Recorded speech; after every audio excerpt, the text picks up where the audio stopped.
ப்ரீவியஸாக என்னென்ன டாபிக்ஸ்லாம் இருக்கும் அதை பற்றி நான் எக்ஸ்பிளைன் பண்ணியிருப்பேன். இதில் நான் என்ன எக்ஸ்பிளைன் பண்ண போகிறோம் அப்படின்னா செல்னியம் வச்சு எப்படி ஆட்டோமேட் பண்ணுறது அப்படின்னு பார்க்க போகிறோம். வித் அதோட கோர் ஜாவா. ஓகேவா?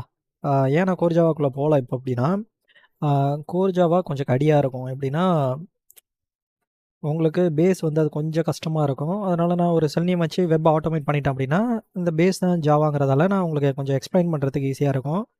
ஸோ உங்களுக்கு ஒரு இன்ட்ரெஸ்ட் வரும்ல, அதனால நான் இப்போ செல்னியம்லேருந்து ஸ்டார்ட் பண்ணுறேன். நம்ம already Java installation, Eclipse installation போட்டிருப்போம். ஃபஸ்ட்டு இதை இன்ஸ்டால் பண்ணுறது எப்படின்னு பார்த்துங்க. அப்படி உங்களுக்கு தெரியல அப்படின்னா, நான் இந்த வீடியோவோட டிஸ்கிரிப்ஷனில் இந்த லிங்கை கொடுக்குறேன். அதை கிளிக் பண்ணி பார்த்துக்கோங்க. ஓகேவா? தென் வந்து என்னென்னா, நம்ம செல்னியம் ஆட்டோமேஷனில் டே 2ல் இருக்கும். டே 2ல் என்ன பார்க்க போகிறோம் அப்படின்னா, ஒரு ப்ரௌசர் லான்ச். எப்படி ஒரு ப்ரௌசரை ஆட்டோமேட்டிக் பண்ணி லான்ச் பண்ணுறது அப்படின்னு. ஓகேவா? ஆட்டோமேட் லான்ச் எப்படி பண்ணுறது அப்படிங்கிறத நம்ம பார்க்கலாம். இப்போ நான் அதுக்கு என்ன பண்ணணும் அப்படின்னா, ஃபஸ்ட்டு நான் என்னோடய எக்லிப்ஸ் ஓப்பன் பண்ணிக்கிறேன். ஃபஸ்ட்டு உங்களுக்கு எப்படி ஒரு ஜாவா ப்ராஜெக்ட் க்ரியேட் பண்ணுறது அப்படின்னு ஆல்ரெடி தெரிஞ்சிருக்கும். ஃபைலுக்குள்ளே போங்க, நியூ இருக்கா? நியூக்குள்ளே போயிட்டு இதில் ஜாவா ப்ராஜெக்ட் அப்படின்ட்டு இருக்கும். இந்த ஜாவா ப்ராஜெக்ட்டை நான் கிளிக் பண்ணி, இந்த ஜாவா ப்ராஜெக்ட்டில் நான் என்ன சொல்கிறேன் அப்படின்னா, நம்ம இப்போ என்ன பார்க்க போகிறோம் அப்படின்னா, செல்னியம் டியூட்டோரியலா? ஸோ நான் செல்னியம் அண்டர்ஸ்கோர் டியூட்டோரியல் அப்படின்னு சொல்லி ஒரு ப்ராஜெக்ட் நேம் க்ரியேட் பண்ணியிருக்கேன். ஓகே.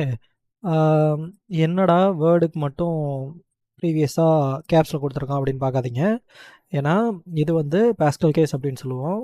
ப்ராஜெக்ட் நேமோட செல்னியம் டியூட்டோரியல் இப்படி நான் ஏன் கொடுத்துருக்கேன் அப்படின்னா, இதில் எஸ் கேப்ஸு, இதில் டி கேப்ஸு, ஒவ்வொரு வேர்டோட ஃபஸ்ட் லெட்டர் கேப்ஸாக கொடுக்குறத பாஸ்கல் கேஸ் அப்படின்னு சொல்லுவோம். ஓகே. ப்ராஜெக்ட் நேம் எப்போதுமே பாஸ்கலில் தான் இருக்கணும். ஓகே. இப்போ அடுத்து நம்ம என்ன பண்ண போகிறோம், ஃபினிஷ் கொடுக்க போகிறோம். ஜஸ்ட் ஒரு ப்ராஜெக்ட் க்ரியேட் பண்ணிட்டேன். அந்த ப்ராஜெக்ட்டில் கூட நீங்கள் பார்த்தீங்க அப்படின்னா, ஒரு JRE சிஸ்டம் லைப்ரரி இருக்கும். இது Java run time environment system library. டிஃபால்ட்டாக சம் லைப்ரரிஸ் வந்து ஜாவா லைப்ரரிஸ் இதுக்குள்ளே நீங்கள் ஒரு ப்ராஜெக்ட் க்ரியேட் பண்ணும்போதே வந்துடும். ஓகே.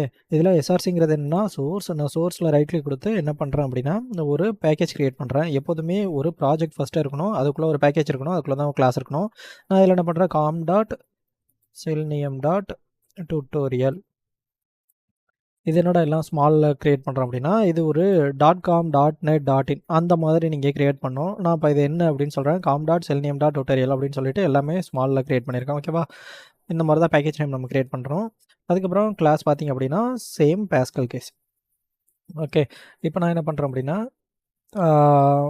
இப்போது ஒரு கிளாஸ் நேம் க்ரியேட் பண்ண போகிறேன். எப்படி கிளாஸ் நேம் க்ரியேட் பண்ணுறேன்னா, டே 2ல் இது நம்ம டே 2 தான் பார்க்குறோம். டே 2ல் நான் என்ன பண்ண போகிறேன் அப்படின்னா, ப்ரௌசர் லான்ச்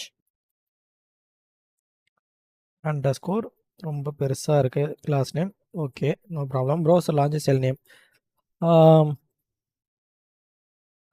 ஓகே, க்ரியேட் பண்ணிட்டேன். இதில் நீங்கள் பப்ளிக் ஸ்டாட்டிக் வாய்ட் மெயின் அப்படின்ட்டு இருக்கா, இதை நான் க்ரியேட் பண்ண அப்படின்னா, இது வந்து ஜாவா ப்ராஜெக்ட். ஓகேவா? க்ரியேட் பண்ணோம் அப்படின்னா ஃபினிஷ் கொடுத்து க்ரியேட் பண்ணிடணும். ஃபஸ்ட்டு நீங்கள் என்ன பண்ணணும் அப்படின்னா, ஃபைலுக்குள்ளே நியூவில் ஜாவா ப்ராஜெக்ட். ஓகேவா? ஒரு ப்ராஜெக்ட் க்ரியேட் பண்ணிட்டோம். அதுக்குள்ளே பார்த்திங்க அப்படின்னா ஒரு பேக்கேஜ் எஸ்ஆர்சியை கிளிக் பண்ணி ஒரு பேக்கேஜுக்குள்ளே ஒரு கிளாஸு. அந்த கிளாஸில் மெயினை கொடுத்தோம் அப்படின்னா மெயின் டிஃபால்ட்டாக வந்துடும். ஓகே. இப்போ நான் இதை எக்ஸ்பிளைன் பண்ணுறேன். ஓகே.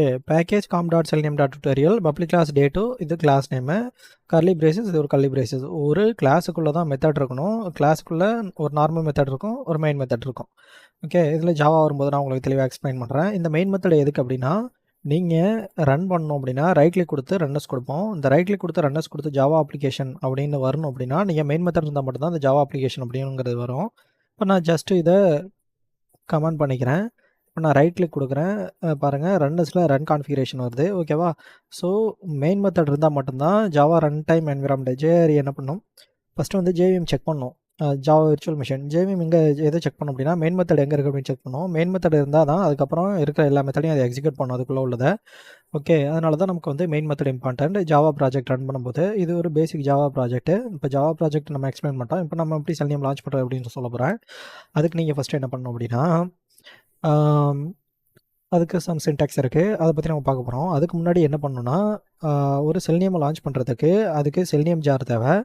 இப்போது இதில் JRE சிஸ்டம் லைப்ரரிக்குள்ளே பார்த்திங்க அப்படின்னா ஜார்ஸ் அதிகமாக இருக்குல்ல, இதேமாரியே செல்னியம் ஆட்டோமேட் பண்ணுறதுக்கு அதாவது வெப் அப்ளிகேஷன் ஆட்டோமேட் பண்ணுறதுக்கு நமக்கு ஒரு செல்னியம் ஜார் தேவை. அந்த ஜாரை வந்து நம்ம ஃபஸ்ட்டு டவுன்லோட் பண்ணணும். அதை எதுக்குள்ள நான் போய் டவுன்லோட் பண்ணுறேன் அப்படின்னா, இங்கே ஜஸ்ட் செல்னியம் ஜார் டவுன்லோட் அப்படின்னு நான் கிளிக் பண்ணிக்கிறேன். இதில் செல்னியம் ஜார் டவுன்லோட் வரும். இதில் ஃபஸ்ட் லிங்க் இருக்குல்ல, இந்த லிங்கை கிளிக் பண்ணுறேன். ஓகே, இந்த லிங்கை கிளிக் பண்ணிவிட்டு ஒரு நிமிஷம். ஓகே, தென் என்ன பண்ணணும் அப்படின்னா, லிங்கை கிளிக் பண்ணி உள்ளே வந்துட்டேன்னா, உள்ளே வந்துட்டு இதில் பார்த்தீங்க அப்படின்னா ப்ரீவியஸ் ரிலீஸ் அப்படின்னு சொல்லிட்டு இருக்கோம். ஜஸ்ட் நான் காட்டுறேன். Okay, previous release where you can find more complete list of Selenium ரிலீஸ்னு இருக்கா, அதை நான் கிளிக் பண்ணுறேன். இதை நான் கிளிக் பண்ணோன்னே எனக்கு வந்து 3.14 1.59 அந்த வெர்ஷன் தான் வேணும். அது கொஞ்சம் ஸ்டேபிளான வெர்ஷன், அது ஓல்டு வெர்ஷன், அதனால் அதை யூஸ் பண்ணிக்கிறேன். இப்போ லேட்டஸ்ட் வெர்ஷன் வந்துருச்சு, நீங்கள் 4.0.1 அந்த ரேஞ்ச் அதை கூட நீங்கள் யூஸ் பண்ணிக்கலாம் அட்வான்ஸ் வெர்ஷனுங்கிறதுல. ஓகே, இதில் செல்னியம் சர்வர் ஸ்டாண்டர்ட் 3.14 1.59 இதில் ஜாருன்னு இருக்கா, இதை கிளிக் பண்ணுங்கள். இதை நீங்கள் கிளிக் பண்ணோடனே உங்களுக்கு வந்து டவுன்லோட் ஆகிடும். ஓகேவா, உங்களுக்கு டவுன்லோட் ஆனோடனே நீங்கள் என்ன பண்ணணுன்னா, வெயிட் பண்ணுங்கள், டவுன்லோட் ஆகட்டும். அதுக்கப்புறம் நீங்கள் என்ன பண்ணணும், இன்னொன்று டவுன்லோட் பண்ணணும். இன்னொன்று என்ன டவுன்லோட் பண்ணணும் அப்படின்னா, நீங்கள் வந்து ப்ரௌசரோட இன்ட்ராக்ட் பண்ணுறதுக்கு உங்களுக்கு ஒரு டிரைவர் வேணும். அதுக்கு நான் என்ன பண்ணணுன்னா, நான் செட்டிங்ஸ் இருக்கா, செட்டிங்ஸ் வைக்கிறேன். நீங்கள் என்ன பண்ணணும், இந்த ரைட்டில் நான் வந்து எட்ஜ் யூஸ் பண்ணுறேன். ஓகே, எட்ஜில் பார்த்தீங்க அப்படின்னா ரைட்டில் கிளிக் பண்ணுங்கள். அதேமாரி க்ரோம் போனீங்கன்னா க்ரோம்லேயும் செட்டிங் இருக்கும். அதில் ரைட்டில் கிளிக் பண்ணி செட்டிங் கிளிக் பண்ணிங்க அப்படின்னா உங்களுக்கு வந்து உங்களோட எட்ஜ் ஓப்பன் ஆகிடும். அதில் பார்த்தீங்க அப்படின்னா அதோட வெர்ஷன் காட்டும் 1.021 அப்படின்னு சொல்லிட்டு. ஓகே, இப்போ நீங்கள் என்ன பண்ணணுன்னா, நான் சேம் இதுக்குள்ளேயே போயிட்டு எனக்கு ஒரு டிரைவர் வேணும், பிளாட்ஃபார்ம் சப்ளை பை செல்னியம். இப்போ ப்ரௌசர் நான் கிளிக் பண்ணுறேன். என்ன ப்ரௌசர் நான் யூஸ் பண்ணுறேன் அப்படின்னா எட்ஜ் ப்ரௌசர் யூஸ் பண்ணுறேன். இதில் டாக்குமெண்டேஷன் இருக்கா, இந்த டாக்குமெண்டேஷனை கிளிக் பண்ணுங்கள். இதில் டாக்குமெண்டேஷனை கிளிக் பண்ணிவிட்டு ரீசெண்ட் வெர்ஷன். ஓகே, இதில் 119 தானே இருந்துச்சு, 119 தானே இருந்தது. இப்போ ரீசெண்ட் வெர்ஷன் ரிலீஸ் 119. இதில் 119ல் பாருங்கள், version Mac M1 Mac Linux.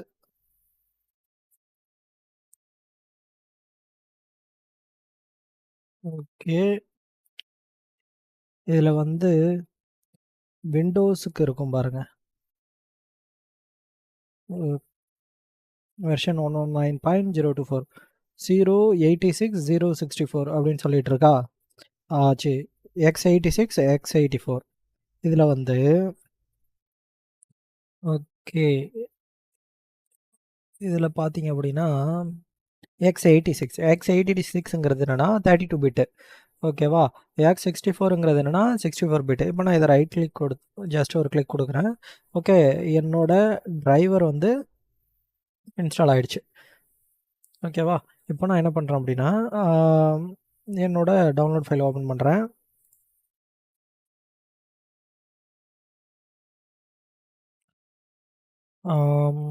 இதுக்குள்ளே பார்த்தீங்கன்னா அப்படின்னா okay, selenium server standard one அப்படின்னு சொல்லிட்டு ஒன்று டவுன்லோட் ஆகிருக்கு, H drive 1 டவுன்லோட் ஆகிருக்கா. நான் ரைட் கிளிக் கொடுத்து இதை எக்ஸ்ட்ராக்ட் ஆல் கொடுக்குறேன். ஓகே, இங்கேயே நான் எக்ஸ்ட்ராக்ட் கொடுத்துட்றேன். ஓகே, இங்கே எக்ஸ்ட்ராக்ட் கொடுத்துட்டேன். இப்போ நான் என்ன பண்ண போகிறேன், ஒரு செல்னியம் சர்வர் ஸ்டாண்டர்ட் ஒன் ஒரு டிரைவர் இன்ஸ்டால் ஆகிருக்கு. இதுக்குள்ளே MSC எட்ஜ் அப்படின்னு சொல்லிட்டு இருக்கா, இதை நான் காப்பி பண்ணிக்கிறேன். காப்பி பண்ணிவிட்டு நான் என்ன பண்ணுறேன், என்னோட எக்லிப்ஸ் போகிறேன். இதில் ரைட் கிளிக், நியூவில் ஃபோல்டர். ஓகே, ஃபோல்டரில் நான் என்ன பண்ணுறேன், டிரைவர் அப்படின்னு சொல்லி ஒரு ஃபோல்டர் க்ரியேட் பண்ணுறேன். ஓகே, இந்த ஃபோல்டருக்குள்ளே இதை நான் காப்பி பண்ணி போட்டேன். ஓகேவா, இதை நான் காப்பி பண்ணி போட்டுடுறேன். ஓகே, நான் இதை காப்பி பண்ணி போட்டுட்டேன். இப்போ நான் என்ன பண்ண போகிறேன் அப்படின்னா, என்னோடய ப்ராஜெக்டில் ரைட் கிளிக் கொடுத்து இதில் பில்ட் பாத் அப்படின்னு சொல்லியிருக்கா, இதில் கான்ஃபிகர் பில்ட் பாத். இந்த கான்ஃபிகர் பில்ட் பாத்துக்குள்ளே லைப்ரரிஸ், இந்த கான்ஃபிகர் பில்ட் பாத்துக்குள்ளே library Java build path, libraries தான். ஓகே, இது ஓல்டு வெர்ஷனுங்கிறதெல்லாம் காட்டல. Okay, add external jars. Add external ஜார்ஸில் நான் டவுன்லோட் போகிறேன். டவுன்லோடில் Selenium server standard one. Okay, இதை நான் இப்போ என்னோட செல்னியம் சர்வர் ஸ்டாண்டர்ட் ஒன்னா நான் இங்கே இன்சர்ட் பண்ணிட்டேன்.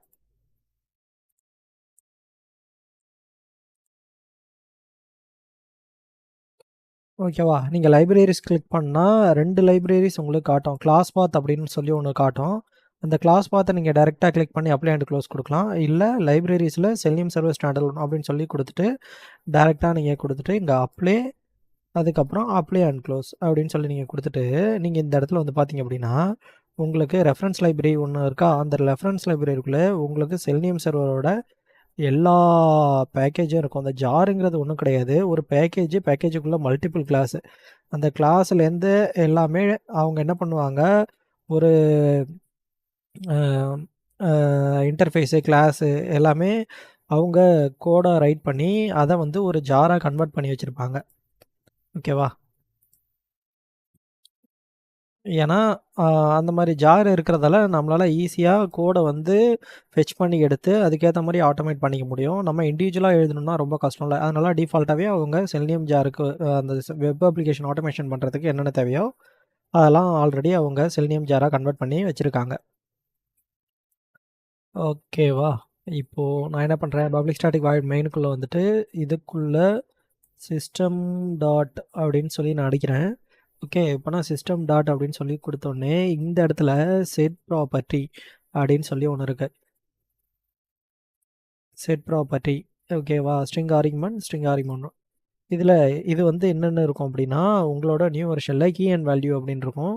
இதில் ஸ்ட்ரிங் ஆர்குமெண்ட் 1 அப்படின்னு சொல்லிட்டு இருக்கு. நான் இதை என்டர் அடிக்கிறேன். இப்போது இந்த கீ அண்ட் வேல்யூவை நான் என்னென்னு கொடுக்க போகிறேன் அப்படின்னா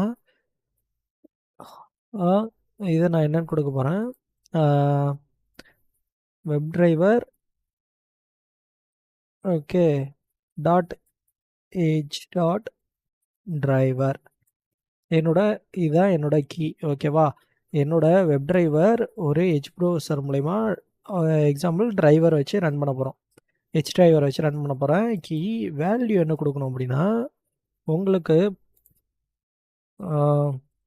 உங்களுக்கு இதோட இந்த டிரைவரோட பாத்தை கொடுக்கணும். உங்களுக்கு இந்த டிரைவரோட பாத்தை நீங்கள் ரைட் கிளிக் கொடுத்து ப்ராப்பர்ட்டிஸ் கொடுத்தீங்கன்னா அந்த பாத்து இருக்கும். அந்த பாத்தை நீங்கள் காப்பி பண்ணி இதுக்குள்ளே போட்டுடலாம். அப்படி இல்லைன்னா நீங்கள் என்ன பண்ணலான்னா இதுக்குள்ள ஃபஸ்ட்டு வந்து இந்த ப்ராஜெக்ட்டுக்குள்ளே தான் நம்ம ஆல்ரெடி இருக்கோம். ஓகேவா, இதான் என்னோடய பேக்கேஜ். எங்கே இருக்குது, ஜஸ்ட்டு இதான் என்னோடய பேக்கேஜு. அந்த பேக்கேஜுக்குள்ளே தான் நம்ம ஆல்ரெடி இருக்கோம். அதாவது இந்த ப்ராஜெக்டில் தான் ஆல்ரெடி இருக்கோம். ஓகே, இந்த ப்ராஜெக்டில் உள்ளது தான் இந்த டிரைவருங்கிற ஒரு தனி ஃபோல்டர். அதனால் நான் என்ன பண்ணுறேன், ஃபஸ்ட்டு /டிரைவர் அப்படின்னு கொடுத்துட்டு அதோட ஹெச் டிரைவர் எம்எஸ்ஹெச் டிரைவர் அப்படின்னு நான் சொல்லி கொடுத்துட்றேன். இதுக்கு முன்னாடி நீங்கள் என்ன பண்ணணும், ஒரே ஒரு டாட் மட்டும் வச்சுக்கணும். ஓகேவா, ஒரே ஒரு டாட் மட்டும் வச்சிங்கன்னா இந்த ப்ராஜெக்ட் எங்கே இருக்கோ அந்த ப்ராஜெக்ட் தான் சோர்ஸ். அந்த சோர்ஸோட பார்த்த அது டைரெக்டாக எடுத்துக்கும். ஓகேவா, நீங்கள் ஃபுல் பார்த்து கொடுக்கணும்னு அவசியம் கிடையாது. ஃபுல் பார்த்து கொடுக்கணும்னு நினச்சிங்கன்னா ஆல்ட் என்டர், அப்படி இல்லைனா ப்ராப்பர்ட்டிஸ். இந்த ப்ராப்பர்ட்டிஸ்குள்ளே போய் பார்த்தீங்க அப்படின்னா உங்களுக்கு பார்த்துருக்கும். அந்த பார்த்த இதில் காப்பி பண்ணி போட்டுருங்க. ஓகே, இப்போ நான் என்ன பண்ண போகிறேன் அப்படின்னா வெப் டிரைவர் இதில் வெப் டிரைவர் அப்படின்னு சொல்லிட்டு நான் கண்ட்ரோல் ஸ்பேஸ் அடித்தேன். எனக்கு ஒரு இன்டர்ஃபேஸ் காட்டுது.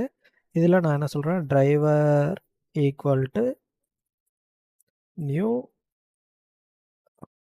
இந்த இடத்துல பார்த்தீங்க அப்படின்னா ஹெச் டிரைவர்னு இருக்கா, ஹெச் டிரைவர் அப்படின்னு சொல்லி கொடுக்குறேன். இதில் ஒரு மிஸ்டேக் இருக்குதுன்னு நினைக்கிறேன். எம்எஸ்ஹெச் டிரைவர்னு வரும்னு நினைக்கிறேன். நம்ம ரன் பண்ணி பார்க்கலாம். ப்ரோக்ராம் ரன் ஆச்சுன்னா பார்ப்போம். நான் இது வரையும் க்ரோமில் தான் ரன் பண்ணிகிட்டு இருந்தேன். இப்போ தான் ஃபஸ்ட் டைம் வந்து ஓகே நமக்கு வந்து பார்த்திங்க அப்படின்னா எட்ஜ் ரன் ஆகிடுச்சு. ஓகேவா, எட்ஜ் ரன் ஆகிடுச்சு. எல்லாமே சின்டாக்ஸ் கரெக்ட் தான். Web driver new H driver. இப்போது நம்ம ஹெச் டிரைவரை எப்படி ரன் பண்ணுறதுன்னு யூஸ் பண்ணிட்டோம். நான் ஏன் க்ரோம் யூஸ் பண்ணலன்னா, க்ரோம் வந்து சம்டைம்ஸ் வந்து வெர்ஷன் சேஞ்ச் ஆகிட்டே இருக்கும். அதனால் நமக்கு வந்து பார்த்திங்க அப்படின்னா செஷனர் கிரியேட்டர் அப்படின்னு சொல்லிட்டு ஒரு எக்ஸப்ஷன் அடிச்சுக்கிட்டே இருக்கும். ஓகேவா, அது மட்டும் இல்லாமல் Chrome takes lot of time, அதாவது லான்ச் ஆகிறதுக்கு. ஸோ எட்ஜ் வந்து கொஞ்சம் ஃபாஸ்ட்டாக இருக்கும். அதனால நான் எட்ஜ் யூஸ் பண்ணுறேன். ஓகேவா, இப்போ நம்ம என்ன பார்த்தோம் அப்படின்னா ஒரு ப்ரௌசரை எப்படி லான்ச் பண்ணுறது அப்படின்னு சொல்லி நம்ம ஈஸியாக பார்த்துட்டோம். ஓகே, மறக்காமல் சப்ஸ்கிரைப் பண்ணிக்கோங்க. தேங்க்ஸ் ஃபார் வாட்சிங் திஸ் வீடியோ. ஒரு நெக்ஸ்ட் வந்து நம்ம எப்படி ஒரு வெப்சைட் ஆட்டோமேட் பண்ணுறது அப்படிங்கிறத பற்றி பார்க்கலாம்.